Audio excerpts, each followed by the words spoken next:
kita coba mengenal lebih jauh secara singkat tentang sosok sahabat yang bernama Sayyidina Umar bin Khattab radhiyallahu taala anhu wa arda. Beliau adalah khalifah kedua setelah Sayyidina Abu Bakar Siddiq radhiyallahu taala anhu wa arda. Dan mereka ini masuk di dalam hadis Nabi secara istimewa. Nabi katakan, al-khilafatu ba'di 30 sanah. Khilafah setelahku 30 tahun. Ternyata dihitung oleh para ulama, mulai dari zamannya Sayyidina Abu Bakar As-Siddiq sampai Sayyidina Hasan bin Ali bin Abi Thalib, seluruhnya itu genap 30 tahun. Di hadis yang lainnya juga Nabi kita Muhammad sallallahu alaihi wasallam bersabda, "Alaikum bisunnati wa sunnati khulafa'ir rasyidin." Alaikum bisunnati wa sunnati khulafa'ir rasyidin. Addu 'alaiha binawajid. Nabi katakan, hendaklah kalian mengikuti sunnahku dan sunnahnya para khulafa ar-rasyidin. Syekh Nawawi ketika menjelaskan makna tersebut, yang dimaksudkan khulafa ar-rasyidin adalah Sayyidina Abu Bakar, Sayyidina Umar, Sayyidina Utsman, Sayyidina Ali. Ditambah juga oleh para ulama Imam Hasan, karena genap 30 tahun daripada khilafah. Nah, Sayyidina Umar bin Khattab radhiyallahu taala anhu wa arda, beliau sebagaimana yang dinukilkan oleh Al-Imam Ahmad ibn Ali ibnu Hajar Asqalani yang lahir tahun 773 Hijriah, meninggal 852 Hijriah, dalam kitabnya Al-Isabah. Beliau bernama adalah Umar ibn Al-Khattab bin Naufal Al-Quraisy, ya, Al-Adawi. Jadi masih daripada suku Quraisy. Ibu beliau bernama Hantamah bintu Mughirah, Hantamah bintu Hashim bin Mughirah. Itu ibu beliau. Dan Sayyidina Umar bin Khattab radhiyallahu taala anhu arda, beliau dilahirkan 13 tahun setelah peristiwa tentara Raja Abraha dibinasakan oleh Allah. Tentara bergajahnya Raja Abraha dibinasakan oleh Allah Subhanahu wa taala. Artinya usia antara Sayyidina Umar dengan Nabi Muhammad SAW kurang lebih itu berbeda 13 tahun. Nabi lebih tua dari Sayyidina Umar bin Khattab. Jadi usia Nabi dengan Sayyidina Umar itu kira-kira 13 tahun perbedaan antara Nabi dengan Sayyidina Umar bin Khattab, 13 tahun. Nah, Sayyidina Umar bin Khattab radhiyallahu taala anhu wa arda, sebagaimana dijelaskan di dalam kitab Tahdzibul Kamal fi Ma'rifatir Rijal yang disusun oleh Al-Imam Al-Mizi, mendeskripsikan sifat beliau. Beliau adalah orang yang sangat tegas. Yang hak adalah hak, yang batil adalah batil. Dan beliau orang yang sangat pemberani. Ini karakter daripada Sayyidina Umar ibnu Khattab radhiyallahu taala anhu arda. Sehingga Nabi pun mengharapkan keislaman beliau ketika beliau belum memeluk agama Islam. Dengan doa, beberapa riwayat disebutkan oleh Ibnu Hajar Asqalani di dalam kitab Al-Isabah, Nabi berdoa, Allahumma ayyid al-islama bi Umar. Ya Allah, kuatkan agama Islam dengan Sayyidina Umar, kata Nabi Muhammad SAW dalam doanya. Riwayat yang lain Nabi berdoa, Allahumma shdud ad-din bi Umar. Ya Allah, kokohkan agama Islam dengan Umar bin Khattab. Riwayat yang lainnya juga Nabi Muhammad sallallahu alaihi wasallam berdoa, Allahumma a'izzal Islam bi Amrin bin Hisham atau bi Umar bin Khattab. Ya Allah, muliakanlah agama Islam dengan keislaman Amrin bin Hisham, Abi Jahal, atau Umar bin Khattab. Fa asbaha Umar faghada ala Rasulillah sallallahu alaihi wasallam. Ternyata yang Allah terima doa tersebut untuk menerima hidayah adalah Sayyidina Umar bin Khattab radhiyallahu taala anhu wa arda.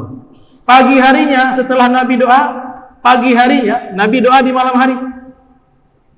Besoknya di waktu pagi Sayyidina Umar bin Khattab datang menemui Nabi, masuk Islam di hadapan Nabi Muhammad sallallahu alaihi wasallam. Dan peristiwa awal daripada keislaman Sayyidina Umar bin Khattab dijelaskan oleh para ahli sejarah, oleh para ahli hadis. Al-Imam Az-Zahabi juga menukil di dalam kitab Tarikhul Islam bagaimana proses awal sehingga Sayyidina Umar mendapatkan hidayah. Selain doa daripada Nabi, ada peristiwa yang terjadi.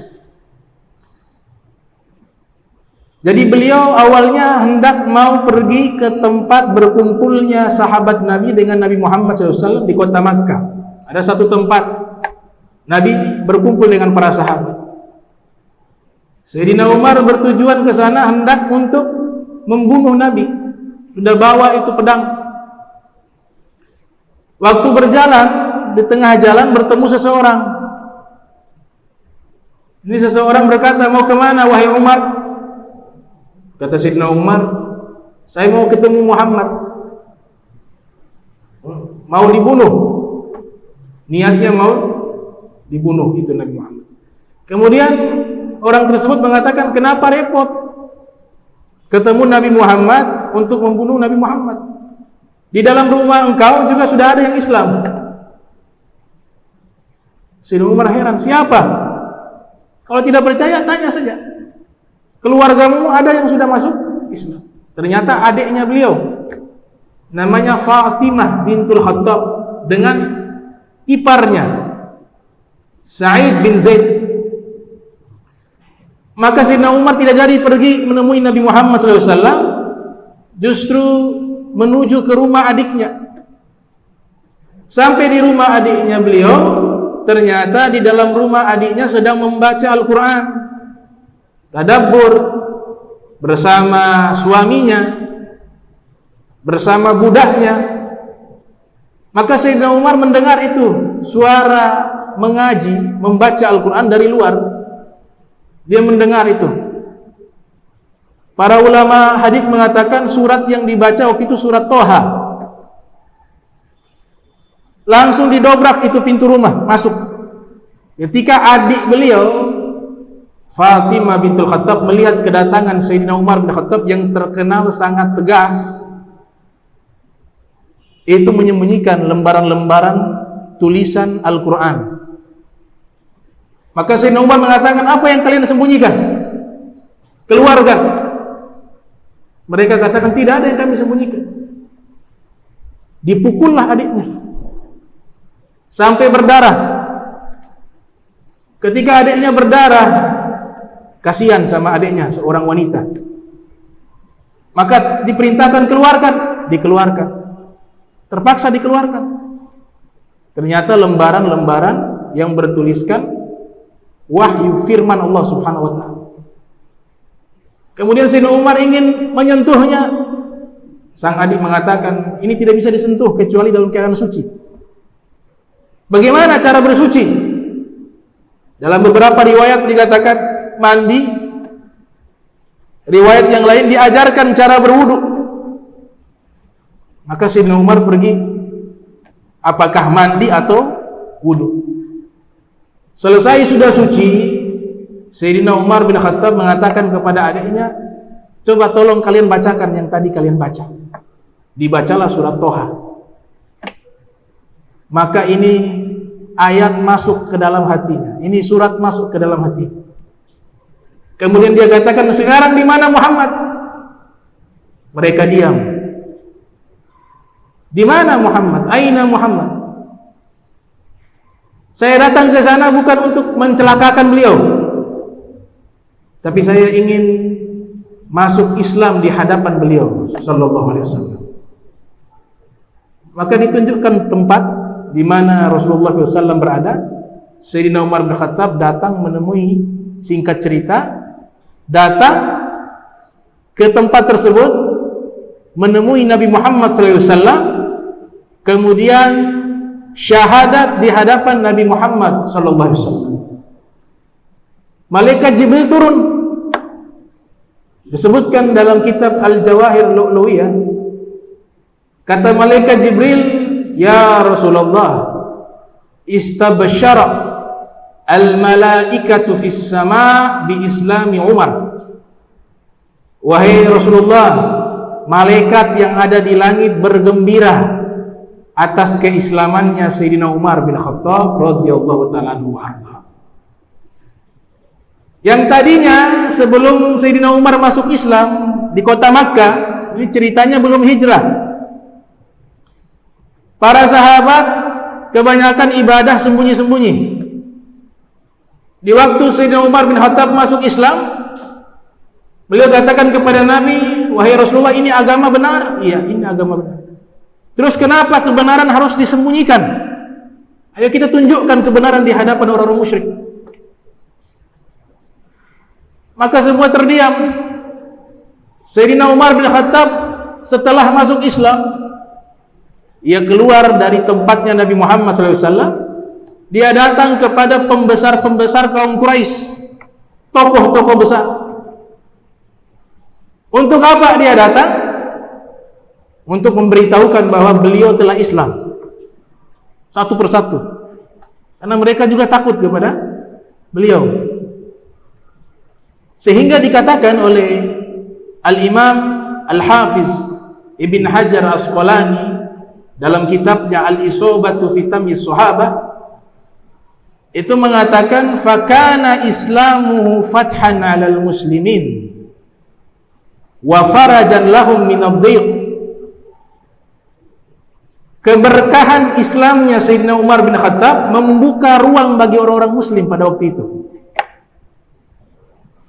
dan memberikan jalan keluar kepada mereka dari kesempitan, karena dibela orang-orang Islam. Saudaranya yang Islam dibela, yang ditindas beliau bela. Bahkan Abdullah bin Mas'ud mengatakan, ma'abadna Allah Ta'ala jaharatan hatta aslama Umar. Waktu kami di Makkah, tidaklah kami beribadah kepada Allah kecuali sembunyi-sembunyi. Terkecuali ketika sudah Islamnya Sayyidina Umar, kami ibadah kepada Allah terang-terangan di hadapan orang musyrik. Kenapa? Karena ada Sayyidina Umar bin Khattab radhiyallahu ta'ala anhu. Kalau ada beliau yang ganggu kaum muslimin, beliau lawan. Nah, ini satu bentuk kemuliaan yang Allah berikan kepada sahabat yang bernama Sayyidina Umar ibn al-Khattab radhiyallahu ta'ala anhu wa ardah. Kemudian dikatakan Az-Zuhri, beliau ceritakan, dinukilkan oleh Imam Zahabi yang lahir 673 Hijriah, meninggal 748 Hijriah. Az-Zuhri mengatakan ketika Sayyidina Umar bin Khattab hijrah, beliau katakan itu hijrahnya pakai pengumuman, kalau yang lainnya sembunyi.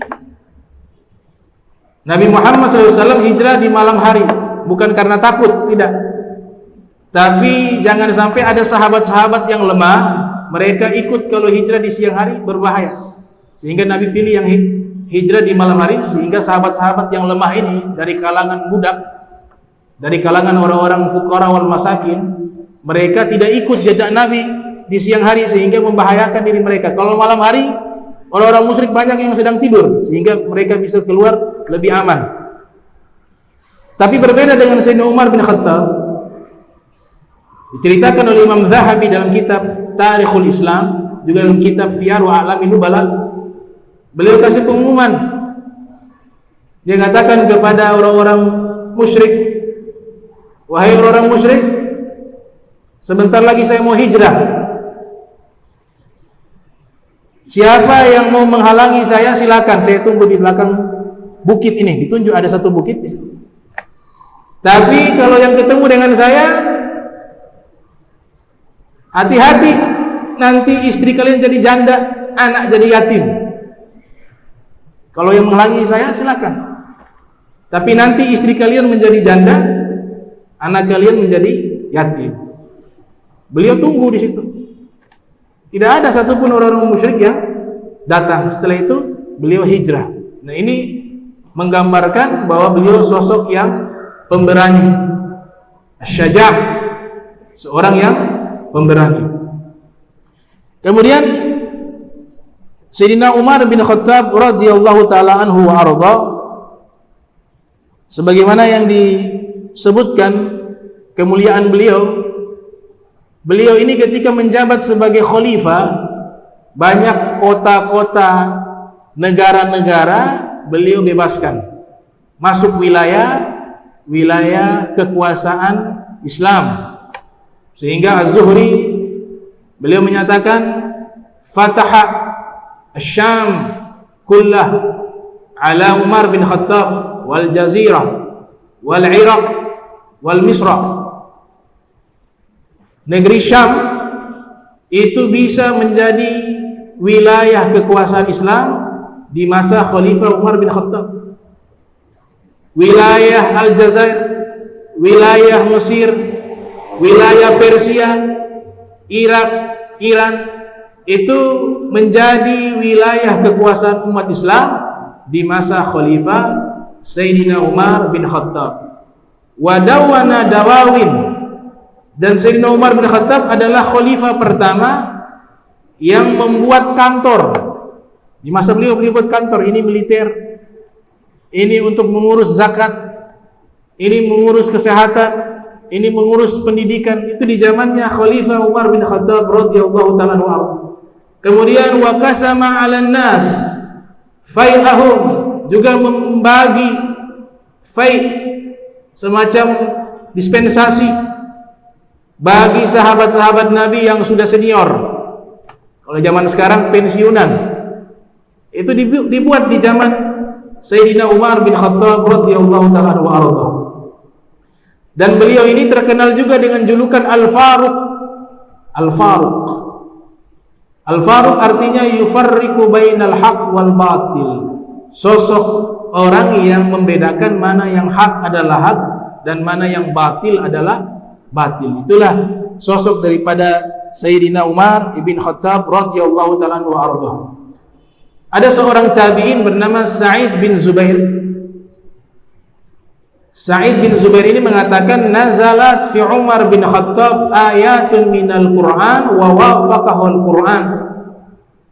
Ada ayat-ayat Al-Qur'an yang ketika turun itu sesuai dengan pendapatnya Sayyidina Umar, dan Al-Qur'an membenarkan pendapat beliau.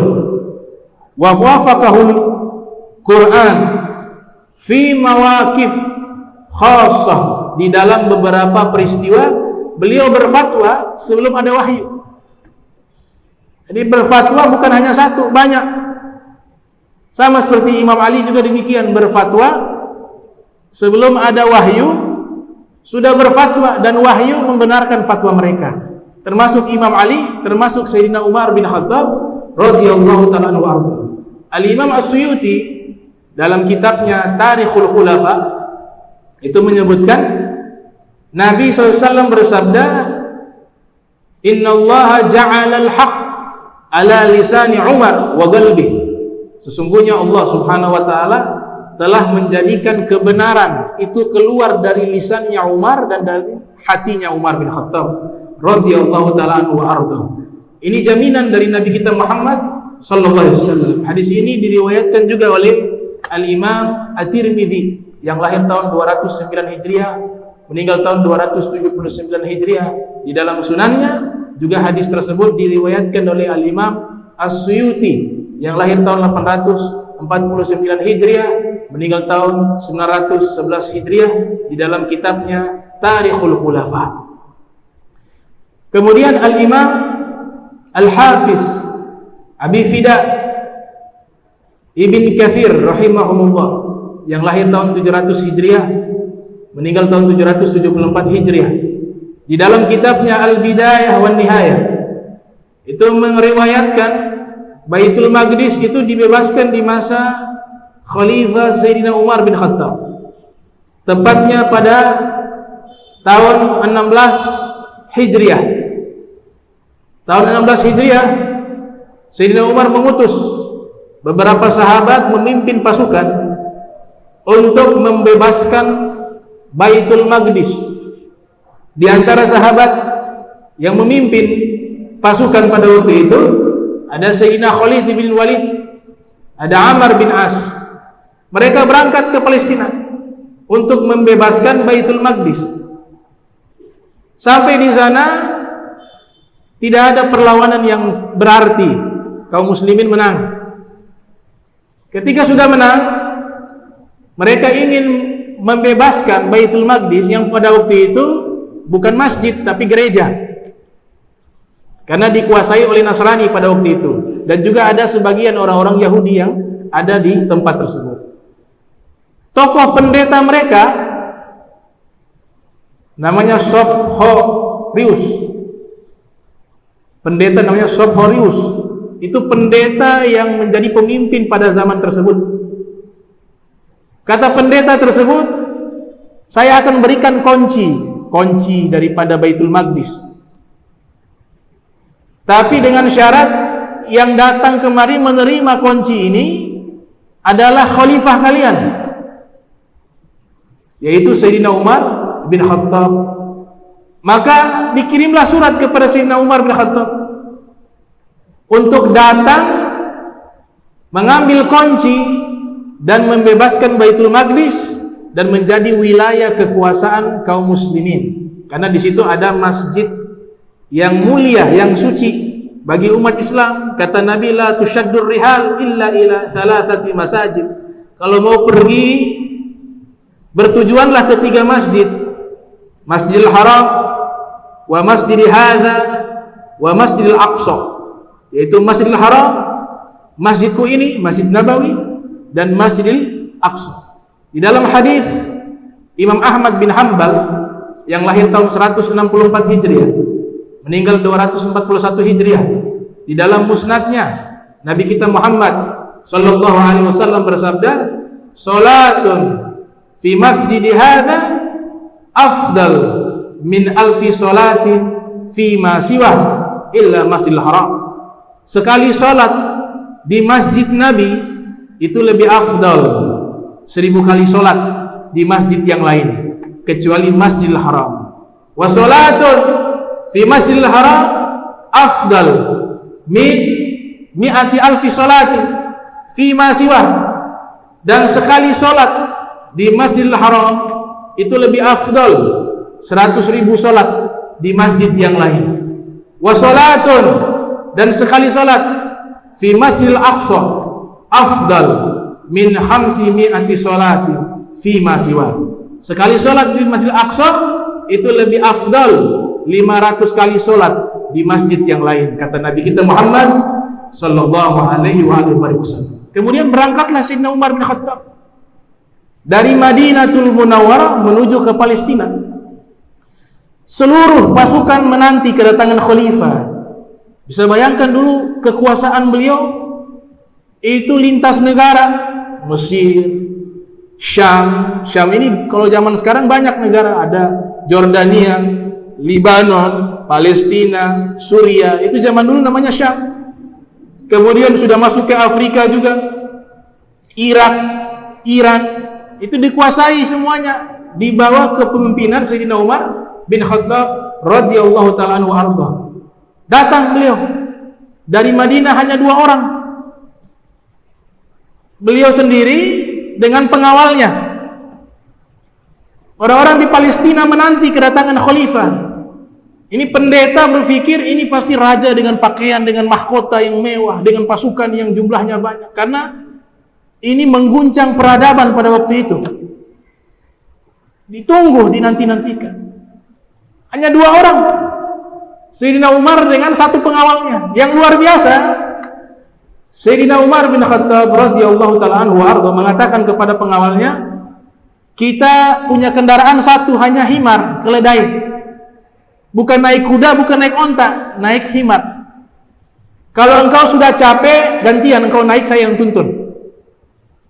Nanti kalau saya sudah capek, saya yang naik, engkau tuntun. Itu sama pengawalnya, bergantian.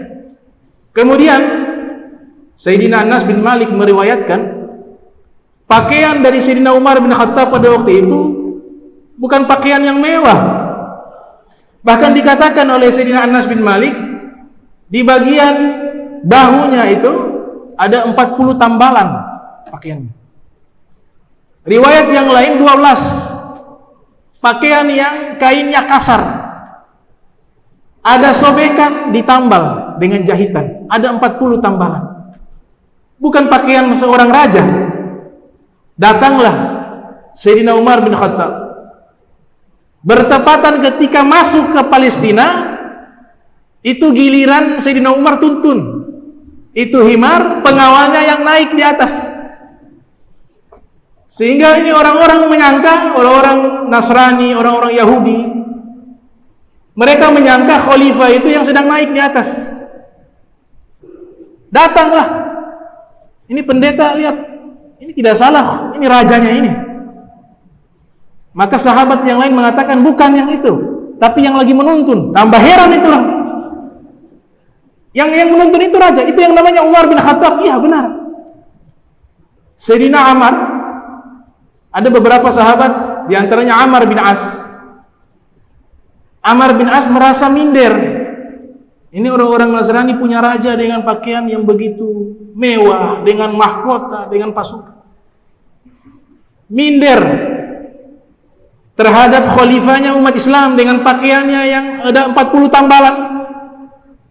Maka Ammar bin As mendekati Sayyidina Umar sebelum Sayyidina Umar masuk bertemu dengan pendeta tersebut yang sudah menanti di muka gerbang pintu masuk daripada Baitul Maqdis. Kata Ammar bin As, "Ya Amiral Mukminin." Jadi orang pertama yang memiliki gelar Amiral Mukminin adalah Sayyidina Umar bin Khattab. Ini sebelum masuk, pakaian ganti saja yang mewah. Kami ada punya nih. Rampasan perang, pakaian-pakaian para raja itu ada. Ditukar saja, pakai pakaian yang mewah. Apa kata Sayyidina Umar bin Khattab? "Nahnu qaumun a'azzanallah bil Islam." Kita ini kaum yang Allah muliakan bukan dengan pakaian, tapi dengan Islam. Kemudian beliau katakan, "Wa man ibtagaita."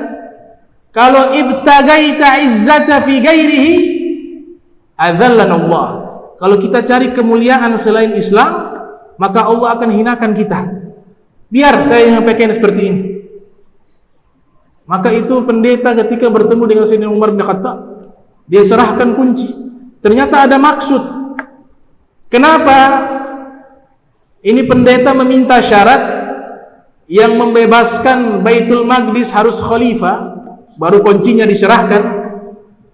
Itu ternyata di dalam kitab-kitab mereka sudah tertulis seseorang yang kelak nanti membebaskan Baitul Maqdis dari umat Nabi akhir zaman.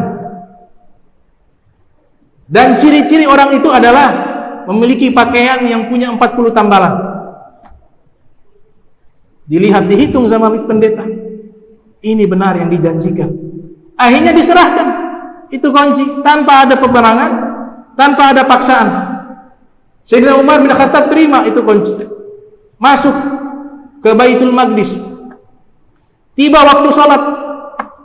Kata Sayyidina Umar, saya mau sholat. Waktu itu belum ada masjid, yang ada gereja. Kata pendeta, engkau bisa sholat di dalam gereja ini. Kata Sayyidina Umar bin Khattab, saya takut kalau saya sholat di gereja ini, nanti umat setelah saya, umat Islam akan membangun masjid gereja ini. Dan saya biarkan ini gereja, kalian ibadah, tidak saya ganggu. Dibuat perjanjian. Nah, ini toleransi. Perjanjian itu termaktub di dalam kitabnya At-Tabari yang lahir tahun 224 Hijriah, meninggal tahun 310 Hijriah. Di situ dalam kitab namanya Tarikhur Rusul wal Muluk ada data piagam janji antara Sayyidina Umar bin Khattab dengan pendeta tersebut. Di antaranya bahwa dibebaskan pemeluk agama Nasrani, mereka beribadah di Baitul Maqdis dan tanpa diganggu, dan haram mengganggu merampas harta mereka, membunuh mereka, melainkan justru harus dijaga, dilindungi.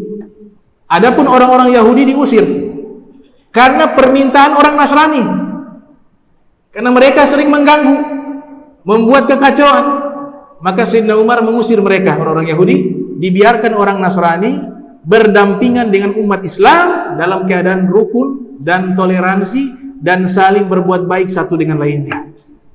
Ini khalifah. Setelah itu beliau pulang. Beliau kembali pulang ke Madinatul Munawwarah. Dikisahkan, ini beliau luar biasa. Beliau ini disebutkan oleh Nabi Muhammad SAW, itu saking zuhudnya terhadap dunia, beliau punya makanan dengan makanannya rakyat itu lebih mewah makanan orang-orang fakir miskin dibanding makanan beliau. Beliau makan makanan yang paling rendah derajatnya di zaman itu sebagai khalifah. Bahkan beliau ini mengatakan, saya ini ketika menjabat sebagai khalifah sudah tidak pernah tidur. Ditanya kenapa tidak tidur? Saya takut kalau di malam hari saya tidur, saya menyia-nyiakan haknya Allah. Dan kalau saya tidur di siang hari, saya takut menyia-nyiakan hak rakyat saya. Beliau setiap malam keliling melihat keadaan rakyatnya. Ini Sayyidina Umar bin Khattab. Ada yang susah langsung dibantu. Pernah ada ibu-ibu kelaparan. Ini ibu-ibu kelaparan, punya anak bayi menangis. Tengah malam Sayyidina Umar lewat, lihat, wahai ibu, ini anak kenapa menangis?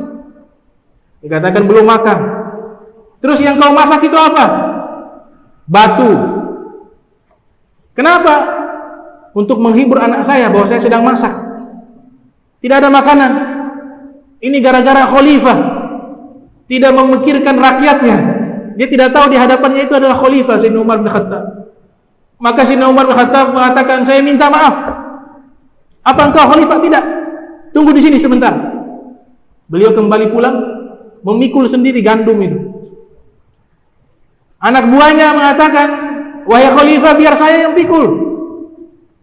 Kata Sayyidina Umar, apakah nanti di hari kiamat engkau memikul dosa saya? Tidak, masing-masing di hari kiamat memikul dosanya masing-masing. Biarkan saya beramal, biar saya yang pikul sendiri, dipikul sendiri. Bahkan sampai di tempat kemahnya wanita tersebut, Sayyidina Umar langsung masak sendiri. Dimasak itu makanan. Setelah dimasak, kemudian dikasih makan. Setelah dikasih makan kenyang, disuruh sama pengawalnya tambah lagi itu gandum, kemudian minta maaf atas perbuatannya khalifah yang tidak memperhatikan rakyatnya. Beliau punya rasa takut kepada Allah Ta'ala tentang jabatan, sampai beliau mengatakan, lau saqatat syakhlatun ala syatil efrat la khusitu an us'al anha yaumal qiyamah. Saya takut dihisab oleh Allah Subhanahu wa Ta'ala di hari kiamat, karena saya sebagai pemimpin, kalau ada seekor anak kambing terpeleset di sungai Efrat, di jalanan yang ada di pinggiran sungai Efrat di Irak, ini beliau di Madinah, kalau ada satu ekor anak kambing terpeleset karena jalanan rusak di samping sungai Efrat, saya takut di hari kiamat saya sebagai pemimpin ditanya oleh Allah Subhanahu wa Ta'ala. Sehingga seperti ini beliau tidak tidur, ya, memikirkan rakyatnya. Nah, ini biografi tentang Sayyidina Umar bin Khattab radhiyallahu ta'ala anhu wa ardhah.